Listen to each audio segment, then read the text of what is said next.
하나님은 전능하시죠. 그 하나님이 언제나 동일하시고 그리고 우리를 영원히 다스리십니다. 권고하고 힘들고 어려운 특히 예배 시간까지도 우리가 털어내지 못하고 있는 어떤 그러한 것도 있을지라도 우리 가운데 함께 하시는 영원하신 하나님, 언제나 동일하신 하나님, 그리고 우리를 도우시는 그 하나님 앞에서 자유함이 있는 우리의 찬양과 예배가 되기를 원합니다. 언젠가 모임에서 한 목사님이 그런 얘기를 해요. 나는 목사가 된 게 참 신기하다고. 왜냐하면 사람과의 관계가 참 힘들다는 거예요. 그러니까 설교하고 골방에 틀어앉아서 성경 보고 하는 건 참 쉬운데, 그래서 설교 준비하는 건 참 쉬운데 어디 신방을 해야 된다거나 또는 누군가와 또 상담을 해야 된다거나 이럴 때는 정말 곤혹스럽고 힘들다라고 하는 게 그런 얘기를 해요.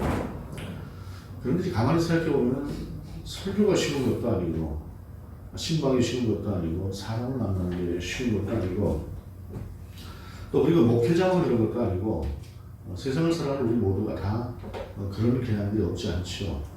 특별히 외향적으로 사람 만나는 게 즐거웠고 어디 가나 새로운 사람을 만나는 것이 그냥 좋은 그런 사람들도 없지는 않습니다만 대부분의 경우는 그렇습니다. 특별히 좀 불편한 관계가 시작되고 나면 사람은 그런 관계 속에 있는 것을 누구나 다 힘들어하죠. 그럼에도 불구하고 목회자가 어느 특정한 사람과의 관계를 특별하게 갖지 않고 보편적으로 가능하면 다 이렇게 좋은 관계를 가져야 되는 것처럼 그리스도인도 역시 마찬가지라고 하는 것을 우리가 인식할 필요가 있습니다. 특별히 오늘 본문은 모든 사람이라고 하는 말을 참 중요하게 생각을 하고 모든 사람이라고 하는 단어를 4번이나 사용하고 있어요. 성경은 우리만의 하나님이 아니라 모든 사람의 하나님이며 우리만의 복음이 아니라 모든 사람에게 복음을 전하는 것에 대해서 우리 가운데 분명하게 말씀하고 있습니다. 우리가 누군가와 벽을 가지고 있다고 한다면 결코 그 모든 사람들에게 우리는 복음을 전하는 사람이 될 수는 없을 것입니다. 그렇기 때문에 우리는 가능한 한 모든 사람과의 관계를 좀 넓히는 그리고 또 특별히 그 모든 사람과의 관계 속에서 어떻게 또 살아야 될 것인가 라고 하는 것을 본문 우리 가운데 말씀해 주고 있습니다. 1절의 말씀입니다. 그러므로 내가 첫째로 권하노니 모든 사람을 위하여 간구와 기도와 도구와 감사를 하되 라고 말씀하고 있습니다.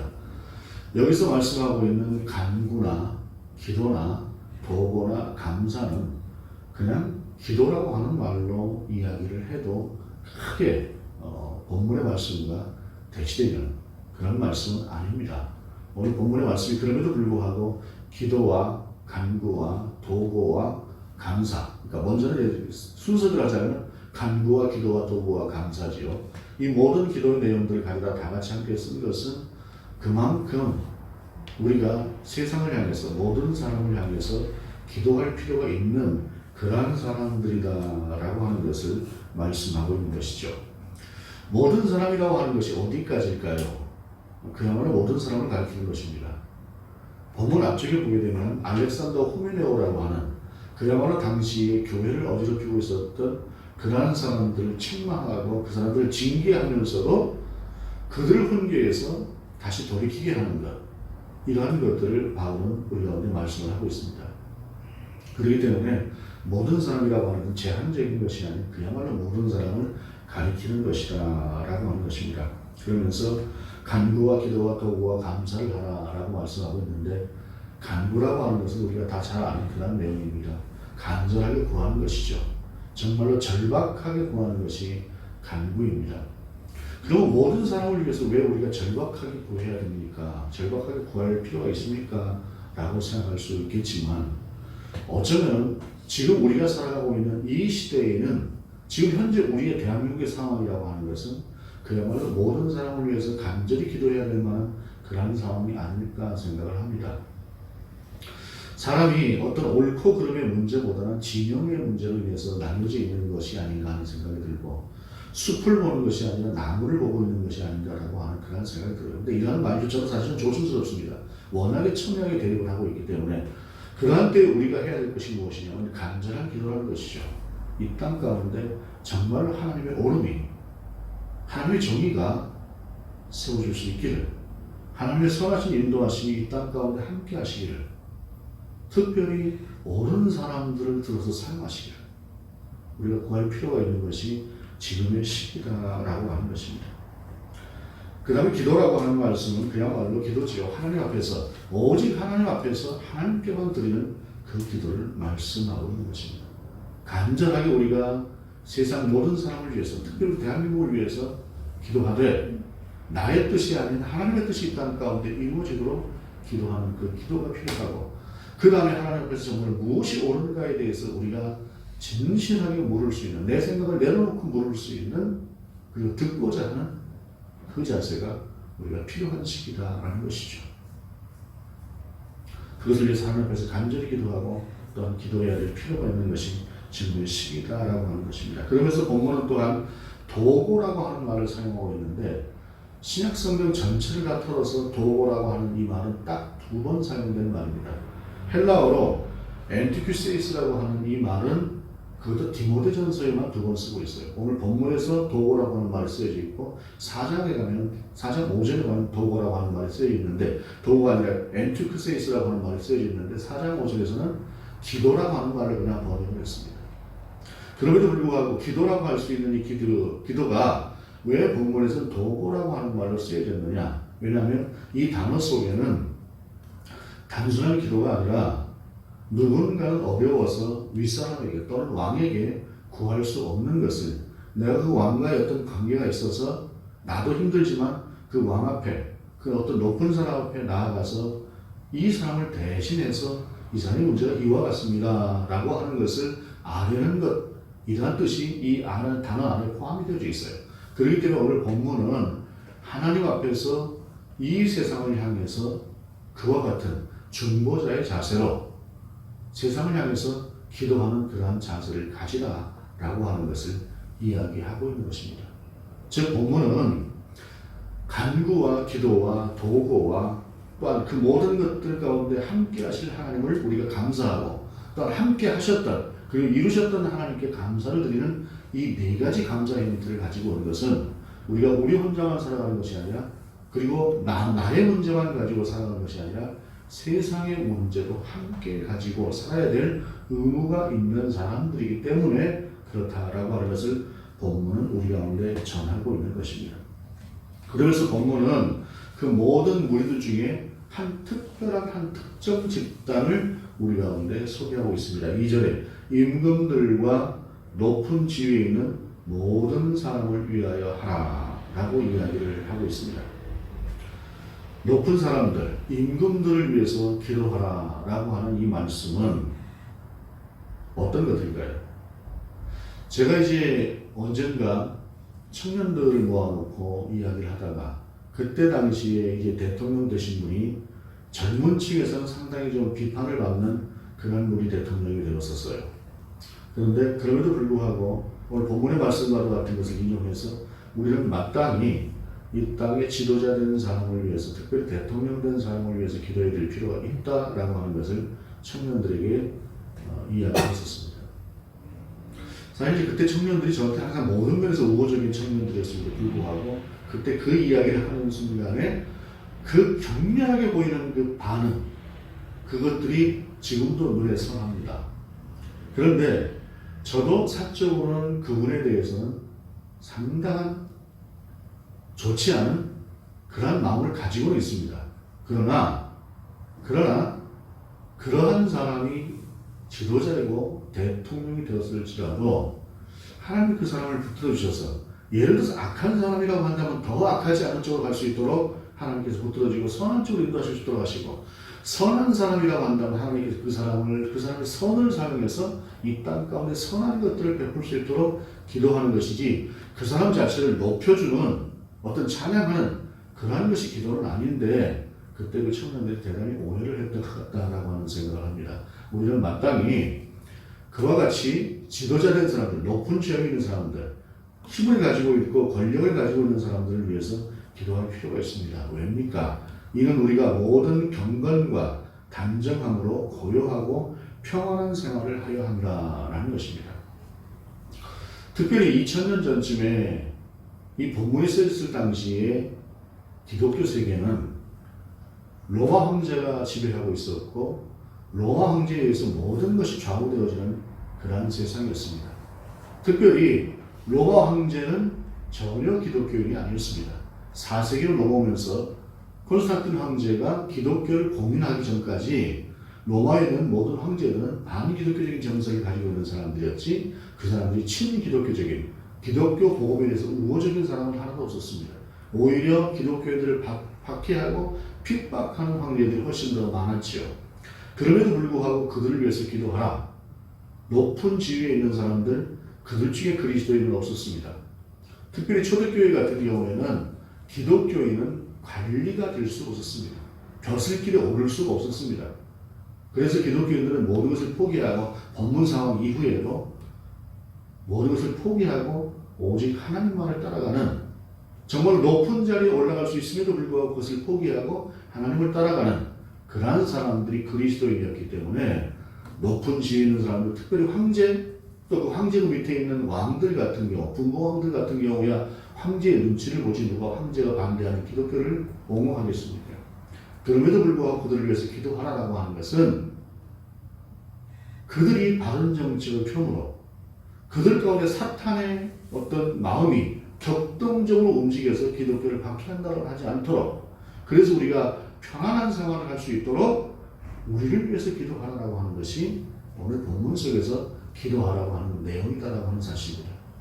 그러므로 우리가 세상의 지도자들을 위해서 기도해야 될 것은 그들이 잘못 나갈 때 피해를 입는 것을 누가 있습니까? 우리가 있는 것입니다.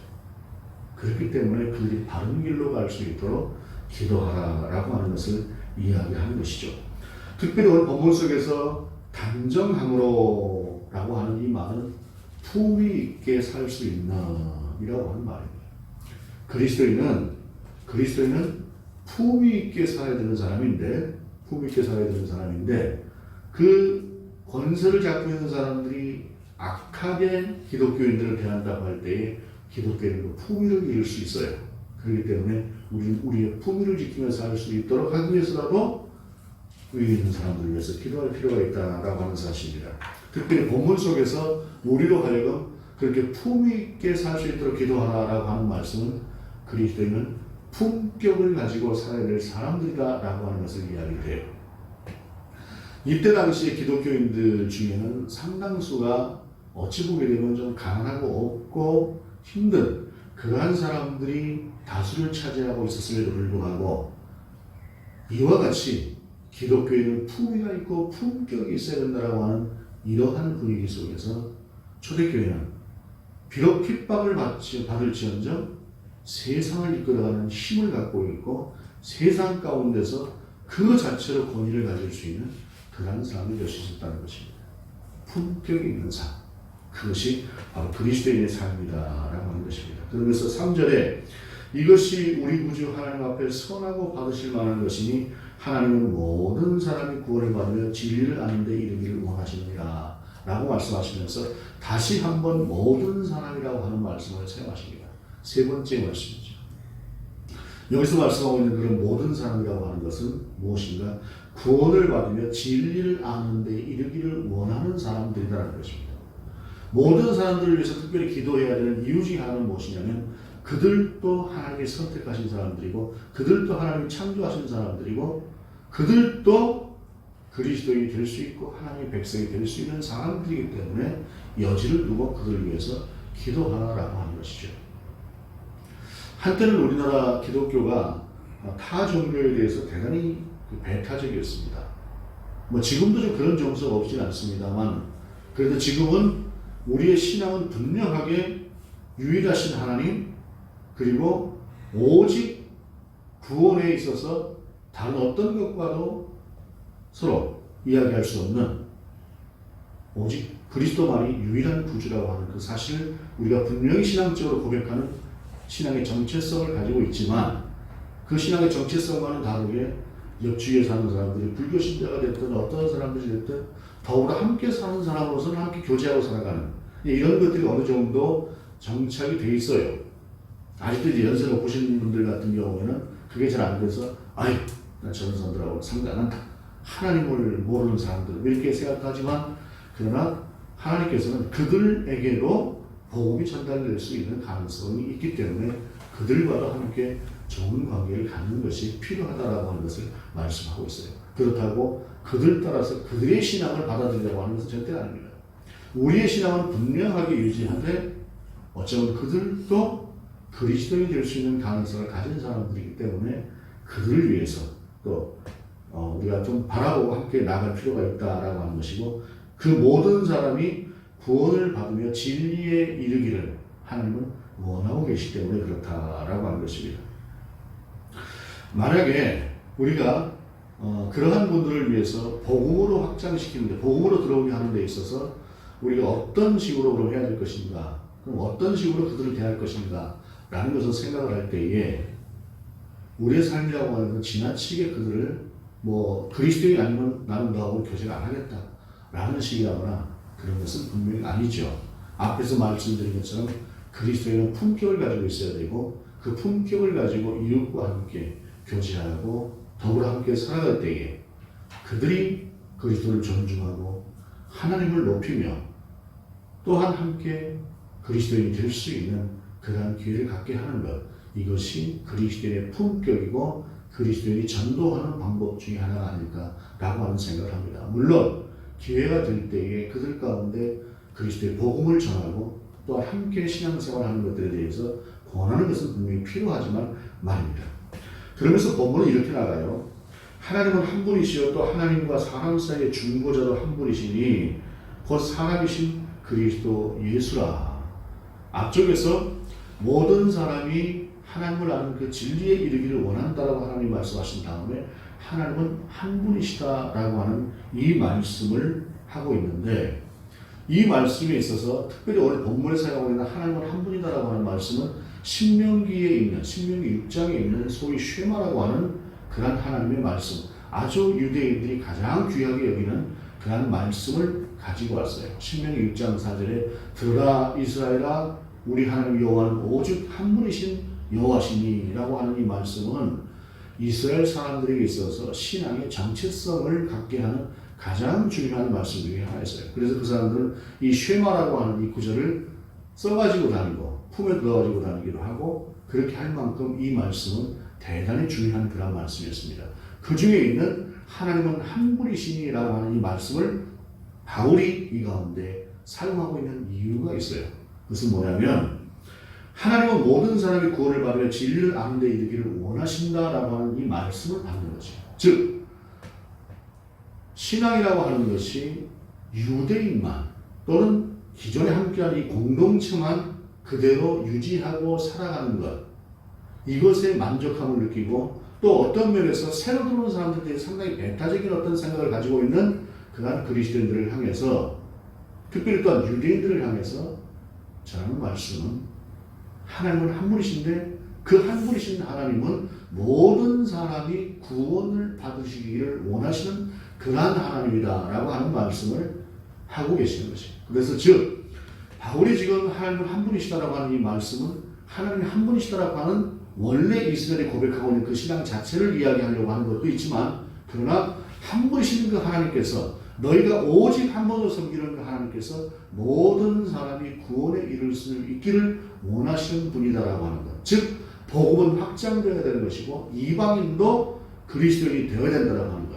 그들도 하나님을 사랑하시는 사람들이다라고 하는 것을 이야기하고자 하는 것이 바울의 말씀이라는 것입니다. 그러면서 바울은 하나님 한 분이시라고 하는 말씀을 한 뒤에 하나님과 사람 사이의 중보자도 한 분이시니 곧 사람이신 그리스도 예수라고 말씀하고 있어요. 이 말씀은 무엇입니까? 구원자도 오직 한 분이시다라고 하는 것입니다. 그리고 이 말씀은 예수 그리스도가 아니면 우리가 하나님께로 나아갈 수 있는 방법이 없다라고 하는 것을 분명하게 말씀하시는 것입니다.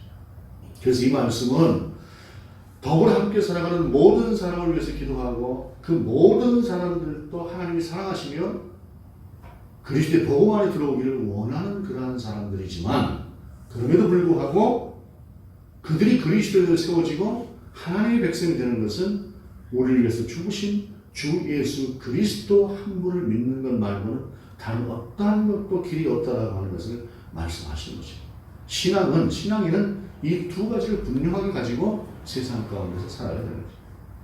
신앙에 대해서의 분명한 정체성과 함께 그러나 나만 생각하고 하는 그 아집과 고집이 아니라 독선이 아니라 세상과 더불어 함께 살아갈 수 있는 이 두 가지를 동시에 가지고 세상 가운데 나아가는 그 나아감이 우리 가운데 필요하다라고 하는 사실입니다.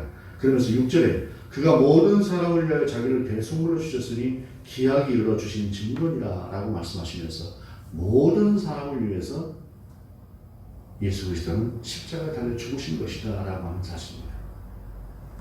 사실 우리 기독교가 특별히 우리 장로교가 칼빈의 전통을 가지고 지금까지 쭉 내려오다 보니까 이 모든 사람이라고 하는 말조차도 하나님께서 선택하신 그 사람만을 가리키는 것이다라고 하는 그런 오해를 가지고 있었습니다. 그런데 신학이 발전을 하고 성경을 보는 눈들이 좀 더 열려가면서 우리가 생각하는 지금까지 알았던 그 한쪽만 특별히 구원을 받은 사람을 하나님께 처음부터 예정하셨다라고 하는 그 예정은 틀린 예정이다라고 하는 사실입니다. 하나님 앞에서는 분명히 하나님께서는 모든 것을 다 아시기 때문에 하나님은 그러실 수 있죠. 그러나 그것은 우리가 생각할 수 있는 영역이 아니라 하나님의 영역이기 때문에 우리는 거기에 대해서 가타부타 이야기할 수 없어요. 성경은 분명하게 말씀하시기를 모든 사람을 위해서 주 예수 그리스도가 죽으셨고 그리고 우리는 모든 사람을 향해서 복음을 전파해야 될 그러한 사람들이다 라고 하는 것을 성경은 분명히 말씀하고 있다는 것입니다. 그러므로 우리는 그 모든 사람을 위하여 어떠한 삶을 살아갈 것인가 바울은 이렇게 말씀하고 있습니다. 7절 이를 위하여 내가 전파하는 자와 사도로 세움을 입은 것은 참말이요 거짓말이 아니니 믿음과 진리 안에서 내가 이방인의 스승이 되었노라 라고 말씀하고 있어요. 전에 언젠가 제가 한번 말씀을 드렸습니다만 바울이 서신을 써서 보낼 때에 특별히 앞에 사도라고 하는 말을 강조할 때는 어떤 상황이냐면 사람들이 바울에 대해서 바울은 예수님께서 뽑으신 그 12명 중에 뽑힌 사람이 아니기 때문에 사도가 아니다 라고 주장하는 사람들이 많았어요. 그 말도 한편으로 일리는 있습니다만 그럼에도 불구하고 바울이 자기 자신이 사도다 라고 하는 말을 굳이 했던 이유는 뭐냐면 사도란 우리 주 예수 그리스도께서 그들 가운데 맡기신 특별한 권세가 있었기 때문에 그래요. 사도는 주 예수 그리스도의 권위를 가지고 이 땅 가운데 복음을 전하고 복음의 진리를 수호하는 사람들이 사도였습니다. 그들은 주 예수 그리스도의 권위를 그대로 가지고 와서 이 땅 가운데서 그렇게 복음을 전하는 사람들이었어요. 그런데 중요한 것은 바울은 주 예수 그리스도로부터 직접 부르심을 받아서 복음을 전하고 주 예수 그리스도께 직접 받고 성령의 감동으로 말미암아 깨닫고 알게 된 진리의 내용들을 세상 가운데 전하게 되는데 그렇게 전하는 내용에도 불구하고 사도가 아니니까 못 받겠다라고 이야기를 하는 거예요. 그러니까 자기 자신이 사도라고 하는 높임을 받고자 사도라고 하는 말을 쓴 것이 아니라 주 예수 그리스도로부터 분명히 받은 바의 말씀, 성령이 분명히 자기 자신에게 가르쳐 주시고 알려주신 말씀, 그래서 전해야 하는 그 말씀을 성령의 말씀이요 주 예수 그리스도의 말씀이요 하나님께로부터 분명한 말씀이라고 하는 사실을 위해서 그는 사도라고 하는 말씀을 썼던 것이고 거짓이 아니고 참말이다라고 하고 이야기를 할 만큼 바울은 그렇게 절박한 마음으로 그들 가운데 복음을 전하고 있었던 것이에요. 어찌 보게 되면 여러분 신앙이라고 하는 것이 그냥 우리만 믿고 사는 거 편안하고 좋지요. 어찌 보게 되면 이 속에 다른 성격을 가진 그것도 까칠하고 자기밖에 모르고 하는 그런 사람들이 여러 명 들어온다고 한다면 우리 공동체는 차라리 이대로 있는 게 낫지 하는 생각을 가질 수도 있을 것입니다. 그러나 오늘 본문은 열려있는 마음으로 세상을 향해서 그들과 더불어 함께 그들을 위해서 기도하며 그러나 복음의 진리는 분명하게 하면서 나아갈 것을 우리 가운데 전하고 있는 것입니다. 여러분 우리는 분명히 바울이 말씀하시는 것처럼 단정함, 단아함, 품격 있는, 품이 있는 그런 그리스도로 세상 가운데 살아갈 필요가 있을 것입니다. 우리가 품격을 잃고 그렇게 살았다고 한다면 다시 한번 우리는 우리의 품격을, 그리스도인의 품격을 다시 한번 세우고, 또 모든 사람이 구원받기를 원하시는 그 하나님의 마음으로 세상 가운데서 주님의 뜻을 전할 수 있는, 그야말로 모든 사람을 향해서 열린 마음을 가지고 나아가는 그런 우리가 될 수 있기를 원합니다. 특별히 이 땅을 향해서 그렇게 기도할 수 있는 저와 여러분 되시기를 원합니다. 기도하시겠습니다. 하나님, 우리의 삶이 정말 모든 사람을 위해서 기도하고 모든 사람을 향해서 정말 품위 있는 그리스도인의 모습을 가지고 우리의 삶을 통해서도 복음을 전하는 우리가 되게 하시옵소서. 진정 우리가 주님의 복음을 전할 수 있는 주님의 도구가 되게 하시옵소서. 주 예수 그리스도의 이름으로 기도드립니다. 아멘.